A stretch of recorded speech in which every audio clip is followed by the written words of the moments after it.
It's all about Gen X, baby. Jeff just looks so much more professional than me. I feel like outgamed already. I feel like Gen X is showing up with proper equipment and millennials are winging it. From Tyler Technologies, it's the Tyler Tech Podcast, where we explore issues facing communities today in a way that's interesting and entertaining. I'm your host, Jeff Harrell, and my promise to you is to help break through the clutter and provide great information in a format that's super easy to consume, and have a little fun along the way. I can't believe we're already on part 3 of our 4-part series on the different generations. Today, Jason Dorsey and I talk about what I think is the greatest generation, Gen X. Full disclosure, I am Gen X and a product of the 80s. I love the 80s with our members-only jacket and parachute pants. We'd skateboard on over to the Blockbuster and rent a VHS. I thought I'd remind a few of you, though, how great the 80s were. So listen to this. How about music? Here are some of the biggest albums of the 80s. Michael Jackson's Thriller, U2's Joshua Tree, Bruce's Born in the USA, Pink Floyd's The Wall, and of course Prince's Purple Rain. How about TV shows? Hill Street Blues, Dallas, who could forget Dynasty, Miami Vice, 60 Minutes, and of course Cheers. But I think the movies of the 80s really shows how great of a decade that it was. E.T., Top Gun, Back to the Future, Ghostbusters, Indiana Jones, The Empire Strikes Back, and of course Return of the Jedi. Well, now that you're in the 80s mindset, let's look forward and how Gen X engage with local government. Here's my interview with Jason Dorsey. We are back with Jason Dorsey for our 3rd episode, and if you missed the first 2 on Gen Z and Millennials, I highly recommend checking them out. Just to introduce Jason really quickly, he is a best-selling author. He is a highly sought-after speaker. And by the way, I have heard Jason speak. He is fantastic. He gets a standing ovation, I think, pretty much every time. He is really the expert on generations. You will find him interviewed by all the major news networks. And so we are very fortunate to have him here today. Jason, welcome. Thanks for having me back, Jeff. I'm fired up to be here with you, and this has been a phenomenal series that we've done together. You're absolutely right. There's some great insights on Gen Z that you want to check out. Also on millennials, we shattered a whole bunch of myths, and I'm fired up to jump in and talk about Gen X because no one talks about Gen X enough. Yeah, I'm super excited because as a Gen Xer, we get to talk about what I think everyone agrees is the greatest generation, and that is Gen X. I don't think anyone agrees with that except for Gen X. I just want to say that. But I am married to a Gen Xer, so I happen to personally agree with that, as a sample of one. Yeah, let's start at the top, Jason. When we say Gen X, what do we mean by Gen X? Sure. When we look at Gen X, born roughly 1965 to 1976-ish. And if you missed out on our other podcast, go back and listen to how we talk about generations, because we view them at our research center here, Center for Generational Kinetics, as clues and not a box. So when you hear birth years, what you need to know is we're not putting people in boxes based on the exact day you were born, but these are clues to better understand and faster connect with people. And you can be born on the edges of those generations, which happens a lot with Gen X, and you're what we call a cusper. And that's somebody who has characteristics of the generation before and after. So you could be a mix of, say, baby boomers and Gen X, or Gen X and millennials. The key thing to know is right now Gen X is at a really career-defining moment. And this is so important for people who want to engage them. Gen X is at the stage where when we talk to them, we do so much research with them, where they think they have 1, 2, maybe 3 career promotions left. They're deciding whether or not they want to stay with their current company and finish their career or go somewhere else. Many of them often have kids. Those kids are increasingly older, so they're dealing with that. And what's not talked about enough, and this is so important when we think about local government engagement, Gen X is also taking care of their parents for the first time. So they're really being pulled in both directions, and I think that's so important.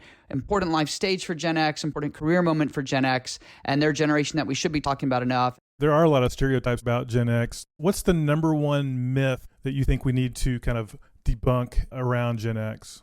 I think the myth around Gen X is actually more so from the previous generation. Gen X was told they were going to be less successful than their parents. That's where this notion of Gen X, or sort of this lost generation, or this generation that's not going to be able to be successful, really comes from. The reality, though, is because Gen X did grow up, and this is actually a truth, not a myth, as latchkey kids, when the divorce rate went up dramatically, when both parents were in the workforce, lots of societal change as Gen X was coming of age, What we see with Gen X is they're very self-reliant. And because of that, Gen X has weathered so many different storms. I mean, look at the challenges they've gone through, right? They survived the 80s. They survived the 90s. We're talking about the Great Recession, Y2K. I mean, we go on with this whole list. And they're a very resilient generation. And we often call them the glue in the workforce and the glue in communities. And that's why we think they deserve a lot more attention than they get. Give me one thing that you absolutely love about Gen X, and then maybe one thing that just absolutely frustrates you about Gen X. Well, the number one thing I love about Gen X, because I'm at my heart a researcher and I'm all about data and questioning, is Gen X is very skeptical. They want to know where we got our information from, what was our source, what's the margin of error, this whole idea of where'd you get your data from. I personally love that because I like people who want to actually question sources and make sure they understand where things are coming from, how they all fit together, and so forth. Don't just sort of take it at surface value. At the same time, I think what frustrates me with Gen X the most is a lot of Gen Xers do think all millennials are entitled and that our generation, really doesn't have our act together. And I think certainly there are millennials that are struggling and entitled and all that, no question about it, as there's been with every generation. But I think there's a lot of hardworking millennials who work very well with Gen X, and they probably don't get as much recognition as they should. And that could also just be me as a millennial who works with a Gen Xer sort of sharing that too. Yeah, Jason, I'm actually not that sure that Gen X is that skeptical, but maybe that's just me. There we see it in practice. Let's turn our attention to the research that we did together. You've done a lot of research into the generations. I think this is one of the first you've done around government. What was the biggest surprise that you've kind of uncovered with this research around Gen X? I think what jumped out to me was that there were lots of points in the research where through our analysis, we see that Gen X were similar to baby boomers. And there's been this narrative for a long time that Gen X and boomers are very, very different from each other. But the reality is, as Gen X continues to get older, we're increasingly finding similarities. And that's where we see life stage and generation sort of collide. So I think the fact that we're now seeing Gen Xers sound more like boomers in some way is pretty shocking for a lot of people. And also in our work, being data-driven, very exciting. Gen X were very similar to boomers in that 59% of them said they prefer local government information from a website and not from social media. Is that because social media was not a part of their lives for so long? What's the why behind that? One is that neither generation grew up with social media. So it's not their default place to go for information in the way that it certainly is for millennials and Gen Z. The other side is Gen X is skeptical. So for them, social media is not something they necessarily trust. And we've seen this in lots and lots and lots of studies that we've done. So it would make sense for Gen X to say, hey, I want to go to the website that's actually controlled by the local government to get that piece of information. And at the same point, baby boomers are likely to do the same thing because that's what's comfortable and normal for them. So I think what you're seeing here is both generational and learned behaviors coming together, and that's why you're seeing those similarities. In that information that they're getting from government, actually 59% of them said that they're actually satisfied with the information they're getting from local government. That was the highest, I think, of any group that we looked at. Why do you think that is? Because Gen X wants to go to the source. They are skeptical. They want to know where you get your information from, and what better place than directly from the local government itself on a website that's controlled by the local government where they can provide direct access and other links to additional information. So for Gen X, that is a great way for them to go right to the source, get access to that information, and then see other related information all in one. And so for Gen X, it works really, really well versus, say, millennials who want to go check it on social media, see what other influencers wrote, like everything else that goes on. This is a very satisfying experience for Gen X. Go to a website. I'll be back with my interview with Jason Dorsey in just a moment. Did you know that Tyler Technologies has a blog? Well, we do, and we have new blog articles that appear weekly on topics that I think you'll find super helpful. To find it, just go to tylertech.com and click on resources at the top of the page. You'll find information on hot topics, stories about how technology has solved real problems, and more. I think you'll find it a very valuable resource. Now, back to my conversation with Jason Dorsey. And we asked the different generations, what are the services that you want to use more often? And more than half, this is the highest of any group, more than half of Gen X want to use Parks and Rec more often. Is that because they have older kids and grandkids? What do you think the reason, the why behind that is? Definitely children, grandchildren are contributing factors.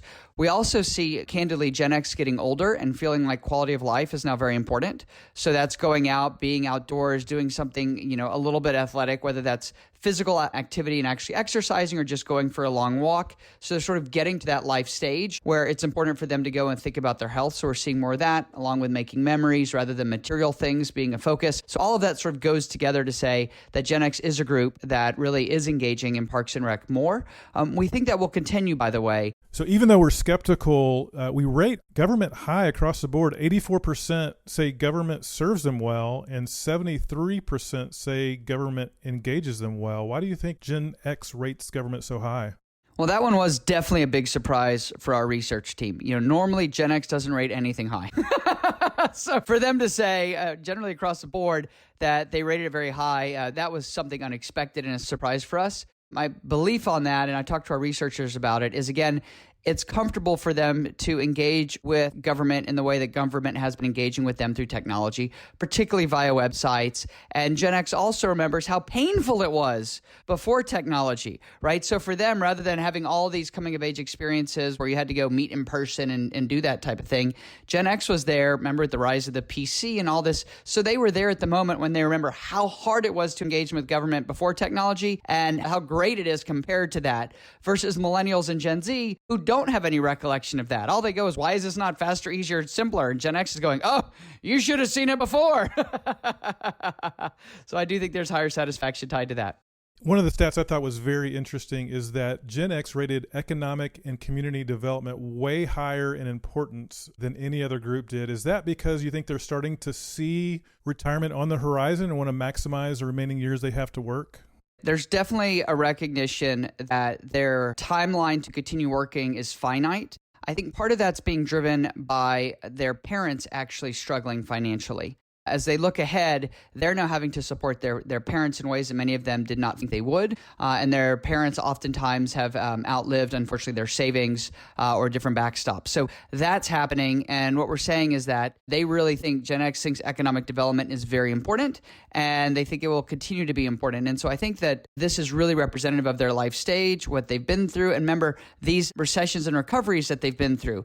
But unlike baby boomers, Gen X still thinks they have time to work. So they're really, really focused on engaging these sort of economic development pieces and the idea that these economic development pieces can actually drive gains. I mean, Gen X has actually seen that. They've seen economic development bring employers, they've seen them bring stimulus, they've seen them create and drive these changes, and they recognize that that's really important. So again, I think that's both generation life stage, but also just sort of the time when Gen X has come of age, particularly around local government.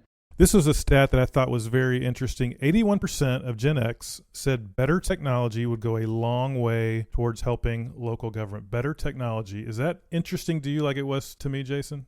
It is interesting. I mean, at the end of the day, technology is sort of our really key focus as it intersects with different generations. And the fact that Gen X places such a high weight or high value on the idea that better technology would go a long way to helping local government, I think is a very clear signal that local government should pay attention to this. And this is a huge opportunity. So this isn't just about engaging millennials or Gen Z and younger citizens, but Gen X thinks this is really important too. And to me, that is a huge takeaway. Looking at all the research that we did, looking at Gen X, what do you think was the biggest takeaway for you? The biggest takeaway, I would say, was probably the idea that they prefer local government information from a website and not social media. We've seen some shift with Gen X where they're starting to look towards social media increasingly. We're not sure if that's because they're using it more, they're more comfortable with it, they feel like they can better filter out fake versus good information. But I would have expected to still see a little bit more on the social media side. So the fact that websites continue to be so incredibly important, that to me is something that says, hey, we need to not just focus on social media, but particularly with Gen X, we need to make sure that our websites are really good on mobile, easy to navigate, get people the information they want, and allow for the interactions that they want. Jason, I was a little skeptical that you could pull this off since, of course, I'm a Gen X and you're a millennial, but I think you did quite well. Woohoo! I love this work. Thanks so much for having me on, Jeff. Yeah, no, as always, we're just grateful for your expertise and for helping us understand this generation better. Tell folks how they can connect with you. Yeah, absolutely. If you'd like to access more of our research, we have a ton of studies on our research website, which is genhq.com, hq.com. If you have a question or you want to reach out to me directly, definitely reach out on LinkedIn or on Twitter. I won't say that reveals which generation you are based on how you choose to go, but it does.